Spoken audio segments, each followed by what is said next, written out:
Department of homeland security ਦੀ ਸਕੱਤਰ Christie ਨਿਯਮ ਉਸ ਨੂੰ ਰਾਸ਼ਟਰਪਤੀ ਟਰੰਪ ਨੇ ਅੱਜ ਬਰਖਾਸਤ ਕਰ ਦਿੱਤਾ। ਉਹਨਾਂ ਨੂੰ ਫਾਇਰ ਕਰ ਦਿੱਤਾ, ਬਾਹਰ ਦਾ ਰਸਤਾ ਦਿਖਾਇਆ ਹੈਗਾ ਆ। ਜੀ ਉਹਨਾਂ ਨੇ ਉਸਨਾਂ ਦੀ ਜਗ੍ਹਾ ਦੇ ਉੱਤੇ ਓਕਲਾਹੋਮਾ ਦੇ ਸੈਨੇਟਰ ਮਾਰਕ ਵੇਨ ਮੁਲਨ ਉਹਨਾਂ ਦਾ ਨਾਮ ਜਿਹੜਾ ਆ ਉਹ ਰੱਖਿਆ ਆ ਵੀ ਉਹ ਉਸ ਨੂੰ ਹੁਣ ਰਿਪਲੇਸ ਕਰਨਗੇ।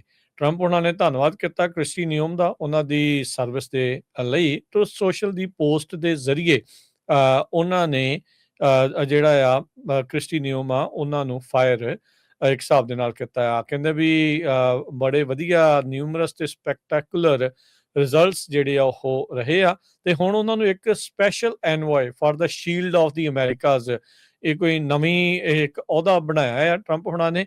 ਉਸ ਦੇ ਲਈ ਇਹਨਾਂ ਨੂੰ ਚੁਣ ਲਿਆ ਗਿਆ ਹੈਗਾ ਆ।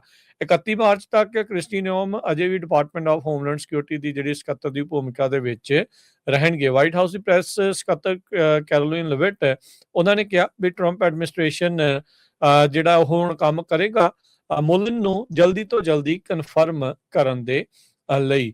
ਸੋ ਇਹ ਚੀਜ਼ਾਂ ਜਿਹੜੀਆਂ ਸਾਹਮਣੇ ਆਈਆਂ ਸੀ। ਕੱਲ ਵੀ ਕ੍ਰਿਸਟੀ ਨਿਯਮ ਦੀ ਜਿਹੜੀ ਟੈਸਟੀਮੋਨੀ ਚੱਲ ਰਹੀ ਸੀ, ਜੋ ਉਹਨਾਂ ਨੂੰ ਡਿਪੋਜ਼ ਕੀਤਾ ਗਿਆ ਸੀ ਕਮੇਟੀ ਦੇ ਸਾਹਮਣੇ। ਜਿਹੜੇ ਇਹਨਾਂ ਦੇ ਤੇਵਰ ਆ ਪਹਿਲਾਂ ਦੇ ਨਾਲੋਂ ਪਹਿਲੀ ਡੈਪੋਜੀਸ਼ਨ ਦੇ ਹਿਸਾਬ ਦੇ ਨਾਲ ਕਾਫੀ ਨਰਮ ਜਿਹੜੇ ਉਹ ਨਜ਼ਰ ਆ ਰਹੇ ਸੀਗੇ। ਤੇ ਬੀਤੇ ਦਿਨਾਂ ਦੇ ਵਿੱਚ ਜਿਹੜਾ ਇਹਨਾਂ ਦਾ ਇੱਕ ਅਫੇਅਰ ਦਾ ਮਾਮਲਾ ਉੱਠਿਆ ਉਹ ਵੀ ਕਿਤੇ ਨਾ ਕਿਤੇ ਉਲਟ ਇਹਨਾਂ ਦੇ ਗਿਆ। ਦੂਜੀ ਜਿਹੜੀ ਗੱਲ ਸੀਗੀ ਜਿਸ ਤਰੀਕੇ ਦੇ ਨਾਲ ਆਈਸ ਦੇ ਆਪਰੇਸ਼ਨ ਚੱਲੇ ਉਹਦਾ ਰੌਲਾ ਰੱਪਾ ਵੀ ਬਹੁਤ ਪੈਂਦਾ ਜਿਹੜਾ ਹੋ ਰਿਹਾ।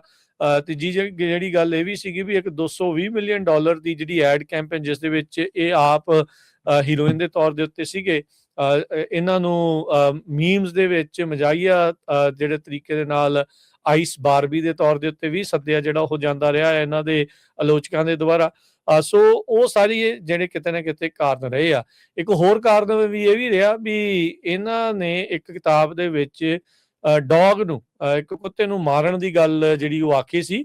ਉਹ ਸਾਰੀਆਂ ਚੀਜ਼ਾਂ ਜਿਹੜੀਆਂ ਕਹਿ ਲਓ ਵੀ ਇਕੱਠੀਆਂ ਹੋ ਕੇ ਤੇ ਬੀਤੇ ਦਿਨਾਂ ਦੇ ਵਿੱਚ ਇਹਨਾਂ ਦੇ ਉਲਟ ਕਹਿ ਲਓ ਵੀ ਜਿਹੜੀ ਲਹਿਰ ਬਣੀ ਸੀ ਇਵੈਂਚੁਅਲੀ ਇਹਨਾਂ ਨੂੰ ਫਿਰ ਹੁਣ ਬਾਹਰ ਦਾ ਰਸਤਾ ਜਿਹੜਾ ਉਹ ਦਿਖਾਇਆ ਗਿਆ ਹੈ। ਸੈਨੇਟਰ ਮਾਰਕ ਵੇਨ ਮੁਲਨ ਉਹਨਾਂ ਨੇ ਕਿਹਾ ਵੀ ਮੈਂ ਬੜਾ ਧੰਨਵਾਦ ਕਰਦਾ ਆ ਜਿਨ੍ਹਾਂ ਦਾ ਨਾਮ ਹੁਣ ਨਾਮਜ਼ਦ ਇੱਕ ਹਿਸਾਬ ਦੇ ਨਾਲ ਨਾਟ ਨਾਮਜ਼ਦ ਜਿਹੜਾ ਉਹਨਾਂ ਨੇ ਰੱਖਿਆ ਆ ਨਾਮ ਜਿਹੜਾ ਰੱਖਿਆ ਵੀ ਹਾਂ ਵੀ ਇਹ ਹੁਣ ਨਵੇਂ DHS ਦੇ ਸਕੱਤਰ ਹੋ ਸਕਦੇ। ਉਹਨਾਂ ਨੇ ਧੰਨਵਾਦ ਕੀਤਾ ਟਰੰਪ ਹੁਣਾਂ ਦਾ। ਸੋ ਇਹ ਚੀਜ਼ ਜਿਹੜੀ ਉਹ ਸਾਹਮਣੇ ਆਈ ਆ। ਸੋ ਹੁਣ ਦੇਖਦੇ ਹਾਂ ਅੱਗੇ ਕੀ ਬਣਦਾ ਆ। ਡੈਮੋਕ੍ਰੇਟਸ ਨੇ ਆਲਰੇਡੀ ਜਿਹੜੀ DHS ਦੀ ਫੰਡਿੰਗ ਆ ਉਸ ਨੂੰ ਰੋਕ ਕੇ ਰੱਖਿਆ ਆ, ਉਹ ਪਾਸ ਨਹੀਂ ਕਰ ਰਹੇ ਕਿਉਂਕਿ ਉਹ ਮੰਗ ਕਰ ਰਹੇ ਆ ਵੀ DHS ਦੇ ਵਿੱਚ ਸੁਧਾਰ ਹੋਣ। ਉਹਨਾਂ ਮੰਗਾਂ ਦੇ ਵਿੱਚੋਂ ਇੱਕ ਕਿਤੇ ਨਾ ਕਿਤੇ ਕ੍ਰਿਸਟੀ ਨਿਯਮ ਦੇ ਅਸਤੀਫੇ ਦੀ ਵੀ ਗੱਲ ਜਿਹੜੀ ਉਹ ਸੀਗੀ। ਸੋ ਉਹਨੂੰ ਅਸਤੀਫਾ ਤਾਂ ਨਹੀਂ, ਬਾਹਰ ਦਾ ਰਸਤਾ ਜਿਹੜਾ ਉਹ ਦਿਖਾਇਆ ਗਿਆ ਆ। ਤੇ ਹੁਣ ਦੇਖਦੇ ਹਾਂ ਵੀ ਜਿਹੜੇ ਅਗਲੇ ਜਿਹੜੇ ਸੈਨੇਟਰ ਹੋਣਗੇ ਮੁਲਨ ਉਹ ਕਿੱਦਾਂ ਦੀ ਕਾਰਜਕਾਰੀ ਜਿਹੜੀ ਉਹ ਦਿਖਾਉਣਗੇ। ਜਿਹੜੇ ਆਲਰੇਡੀ ਚਰਚਾਵਾਂ ਆ ਰਹੀਆਂ ਕਹਿੰਦੇ ਵੀ ਇਹਨਾਂ ਦਾ ਜਿਹੜਾ ਰਵੱਈਆ ਆ ਇਸ ਦੇ ਉੱਤੇ ਹੋਰ ਵੀ ਖਾਸਾ ਸਖਤ ਹੈਗਾ ਆ ਇਮੀਗ੍ਰੇਸ਼ਨ ਨੂੰ ਜਿਹੜਾ ਉਹ ਲੈ ਕੇ।